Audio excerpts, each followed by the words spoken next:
Hey beautiful families, welcome back to part 2 of breastfeeding positions. And yes, there are 15, but this is going to be part 2.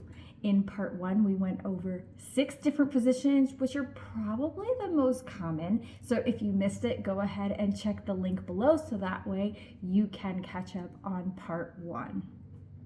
In order to keep these videos digestible and, just easy to watch, there is going to be a part 3, so if you haven't subscribed, go ahead and subscribe now, so that way you can be alerted when part 3 comes out.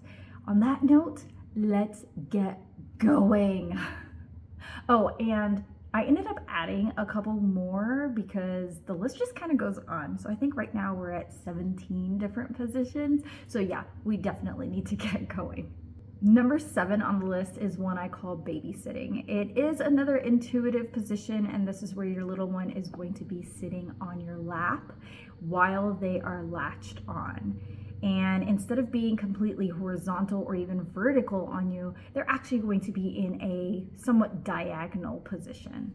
So once you have your little one, you're holding them comfortably. Hey little one, how are you?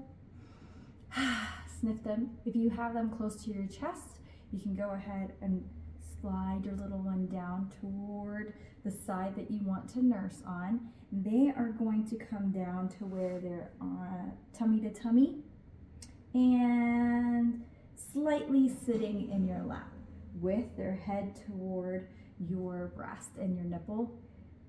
They are going to want to latch on their own, and you can encourage them to do that, but still offer direction so that way they can maintain a deep latch. So keep your hand behind their shoulder blade and use your thumb and your index finger and your middle finger to support their head and their neck, okay? But realistically here, what's happening is your little one is diagonal across your body and close to your pelvis and sitting without a pillow, and you're holding them like this. And you can actually go ahead and cradle them in your elbow pit like this. So this is similar to the cradle or cross cradle hold where they're horizontal, but instead of having a pillow under you and supporting the baby right at your chest, there's no pillow, and they are lower down in a almost more natural position or a biologically nurturing position. So once again, they're down here and sitting on you. If your little one is really small but you find this to be really comfortable, there still may be a little pillow under to kind of prop them up and give them a little bit of support, so that way their little butt can sit on the pillow. But you're still keeping the hip, shoulder, and ear in a straight line. So even if your little one is sitting, you'll still see them have a straight line from ear, hip, and shoulder, which is really important for keeping their head in the same direction of the rest of their body, or the body in the same direction of their head, which ultimately prevents them from popping off, which is really important. So, ta-da! So you can hold them like this. Don't put your hand behind their head because they're going to want to push off. So it's just a reminder. And you can hold them like this. Or just hold them in your elbow pit. Bring them close, and they're going to want to latch on. Okay? So you can hold, ta-da! Hey, little one. The next position is the koala position. So now we're going to get into a few animals. And this one does not require a pillow. So your little one is actually going to be sitting directly in front of you, in front of your chest, vertically while they're latched, and their legs are going to be somewhat wrapped around you depending on your baby's age and size. So let's take a look. No pillow. Bring your little one in front of you. And so if you're sniffing your little one, hey, how are you? Get ready to latch. And I mean, that's probably not how the conversation goes, but you get the point. Bring them down, and you can have them latch on right there, and then wrap their little legs around you. And you're either going to be sitting or this is actually a pretty good position when your little one gets a little older, that you can hold them like this and walk around. In our household, this is Kajiri's favorite position. At the time of this video, she is 19 months old, and if we're just relaxing, this is how she wants to nurse while I'm reclined, while I'm sitting up, or even while I'm walking around. So having them on you like a little koala can absolutely stimulate milk production and promote drainage in different areas. Once your little one has teeth, or they are just very distracted by the world, the koala position is great because they can actually still see what's going on. Obviously not behind their head, but they can still see, and they feel like they have a little bit of control of their surrounding and that they don't have as much FOMO. So this position is great because it actually prevents little ones from wanting to pop off just because there's a shiny piece of dust floating by. And if you have a little one that's 3 months and older, then you know. So if you know, you know. And this works, so go ahead and give it a go. So one of the mamas that I work with, Baby A's mom, said that this position absolutely saved her back, and having the support to get this right dramatically changed her breastfeeding experience. So her little one ended up being exclusively breastfed, but ended up being about 17 pounds by the time he was 4 months old, which is a heavy baby. And to be able to have to hold your little one and cradle, cross cradle, or like this and recline, you need some back support, or you need extra support for your little one. So she was able to put a pillow under her little one's bum because he wasn't long enough yet to sit on her lap, or the chair in koala hold, and ta-da, now the pillow is actually supporting him. She's able to sit straight up and hold him against her body. And this worked out so great for her that she just kept going. She says that using the koala hold helped her to nurse her hefty boy without having to strain her arms and her back. Next up is the kangaroo hold. It's very similar to the koala hold, in which your little one is going to be positioned in front of you with their legs kind of wrapped around you, and they are a bit vertical on your body. And with the koala hold, of course, you can tilt your little one so that they are slightly diagonal. With the kangaroo hold, while they're latched, since kangaroos have a pouch, you will have a pouch too, which means that your little one is actually going to be nursing while they're in a sling or a baby carrier.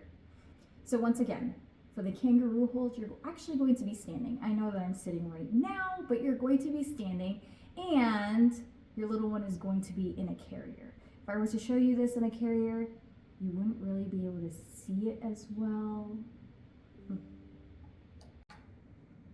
So as I mentioned, with the kangaroo hold, your little one is actually going to be latched on while you're standing, and they're going to be in a carrier or a sling.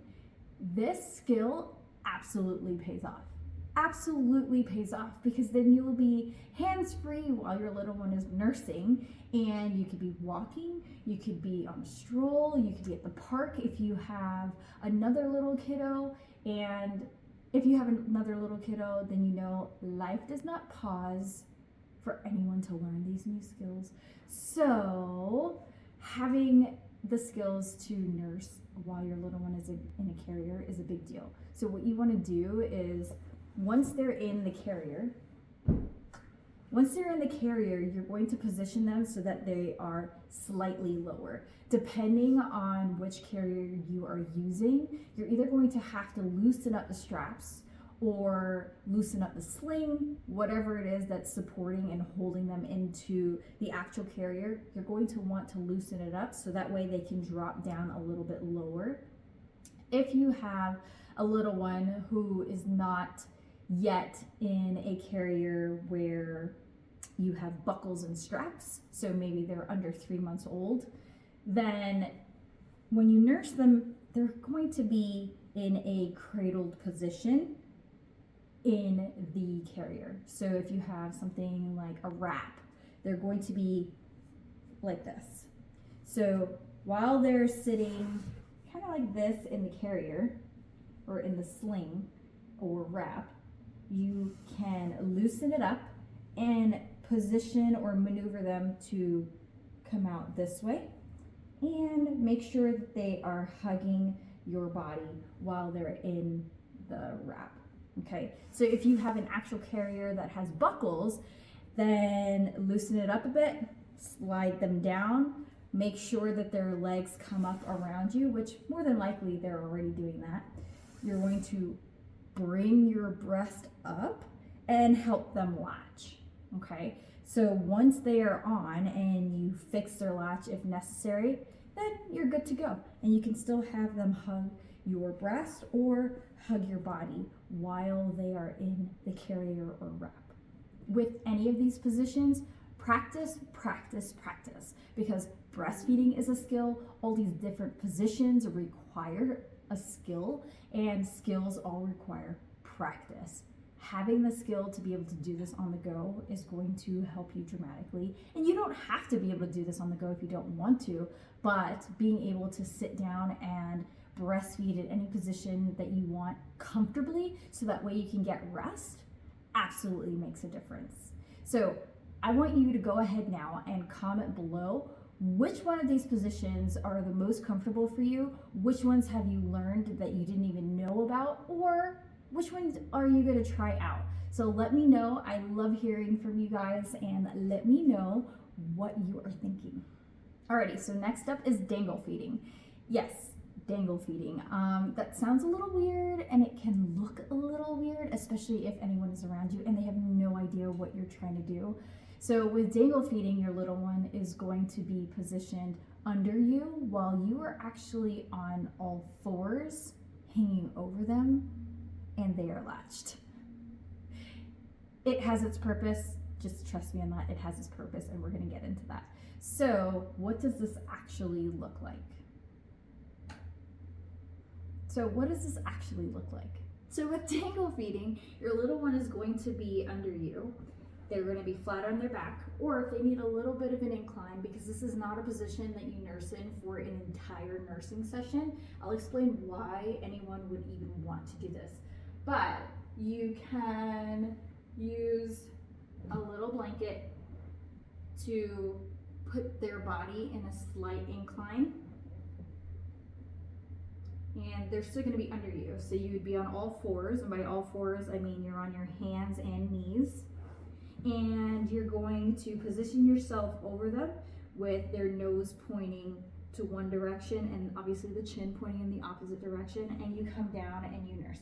So you can come down on your arms like this and bring your body to them. This is a position where you actually have to bring your body to the baby instead of bringing the baby to your body. Boop. And then if you want to reposition them, you could either move your body and leave the baby in the same spot. So just come around and once again like this, or since I'm on a couch, I can just come like this and it's still dangle feeding. If you don't want to actually move your body around, this is where you just pick your little one up. You can position them differently. And now in this position, since I'm staying in the same spot, now their nose is in a different spot of my breast, or pointing to a different spot of my breast, and so is their chin. And the whole purpose of this is to drain different parts of your breast effectively. So you just come back down and you nurse. So this isn't something that you want to do or that you need to do all the time. And it's definitely not something that, it's not a position that you need to nurse in for an entire nursing session. Dangle feeding is really good if you have a stubborn clog or even mastitis, because gravity will help bring the milk down since you are dangling your breasts. So since your boobies are dangling, gravity will help to move milk and help your little one actually get it and drain it. If you have a newborn, So a baby under 4 weeks old, this position is not great because it can actually cause your little one to start to choke or gag on your milk, since they do not have control over the milk flow. They are on their back and they don't have control, since gravity is in more control than they are. Having your baby in a slightly reclined position with a blanket or a small blanket rolled up behind them or folded behind them does give a little bit of an incline, so that way they can have a little bit more control. But as I mentioned, for newborns, any baby under 4 weeks old counts as a newborn. The flow may just be too fast and they can't really get away from it because they're already on their back. So that's just something to consider. If you do have a stubborn clog or even mastitis, there are other things that you can do to help milk move along. But this is one of the positions. The dangle feeding position is a really good position to just get milk moving. And you really only need to use it for a few sucks versus, like I said, an entire nursing session. If you see that this information is useful to you and you know that another mama may be able to use it as well, go ahead and give this video a like by clicking that thumbs up button, so that way the YouTube algorithm knows, hey, let's pass this on so another mama can see it as well. Next up is the Rockstar position. I call it the Rockstar position because most mamas, when they actually do this, they feel like a rock star. So think of the sitting position, which is the first one that we talked about in this video, where your little one is positioned diagonally across your body and they are latched. So for the Rockstar position, you're actually going to be standing while nursing, and your little one is going to be latched on diagonally across your body. Believe it or not, moms that have been struggling for quite a while, or even by the 2-week mark, they find that being able to stand and nurse their little one works way better than sitting down. The science behind that is, one, mom is straight, so has really good posture and standing straight up, and is bringing baby straight to their body instead of coming and hanging over and trying to bring their body to their little one. So if you are a mama that finds this position to be the most effective, I'm really happy that you have a position that works for you, because the most effective position is the one that is most comfortable for you. So does that mean that you have to nurse standing up all the time? No, it doesn't. It just means that we have some work to do, but at least for now, you do have a position that works for you. So to do the Rockstar position, you're going to want to hold your little one and have them latched on in something that looks like the cradle or the cross cradle hold, or even in that sitting position. But it works better if they're in cradle or cross cradle, so in that way you can work on standing up. So I'm gonna go ahead and stand up, and hopefully you can still see me. I'll back up if you can't. And you can. So here I am standing, and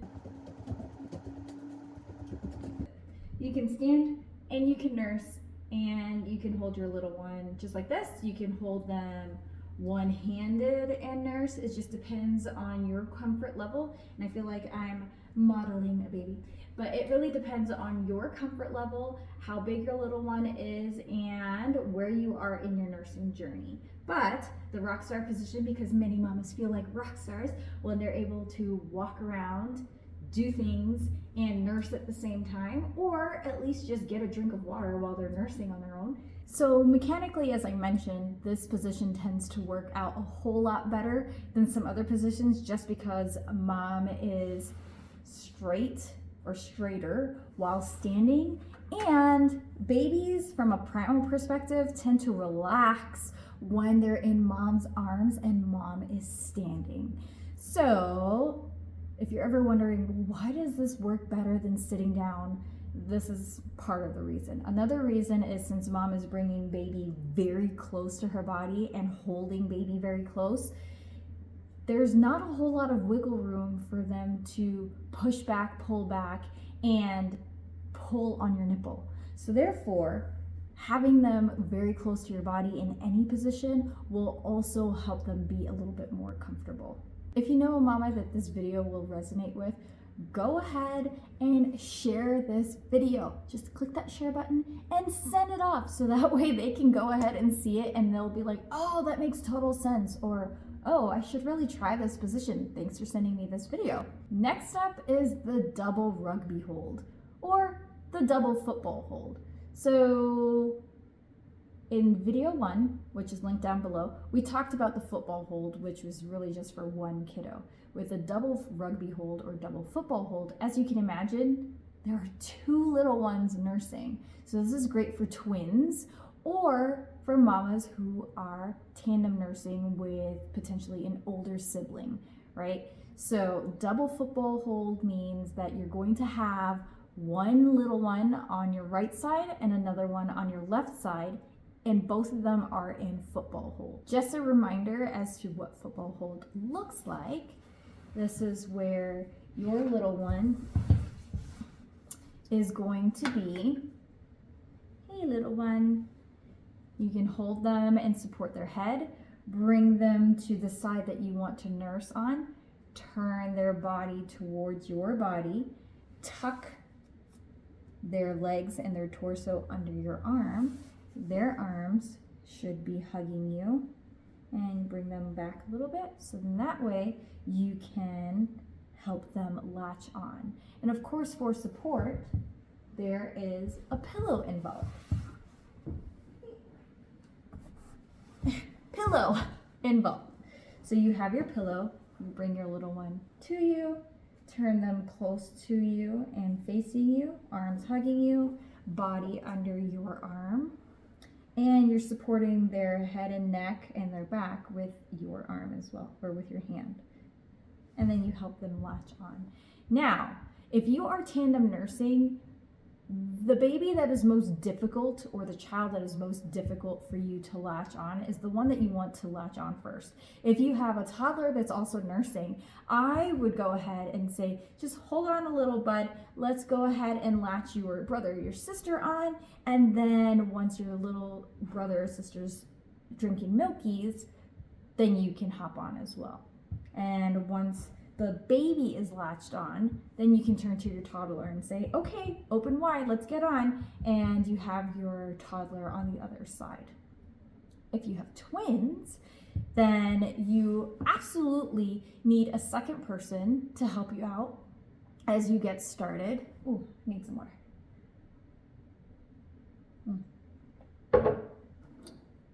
So that way they can actually hand you the baby and you can latch 2 babies on simultaneously. So latch one on, and then someone hands you another baby, and you go ahead and latch them on.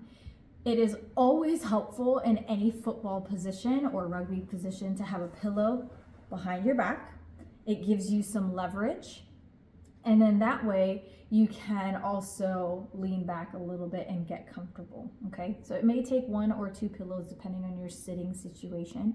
Or I find it comfortable actually to sit on the edge of a bed, so that way I know that my feet are planted flat on the ground, and instead of having the little ones directly with their feet pointing backwards, I put them like this.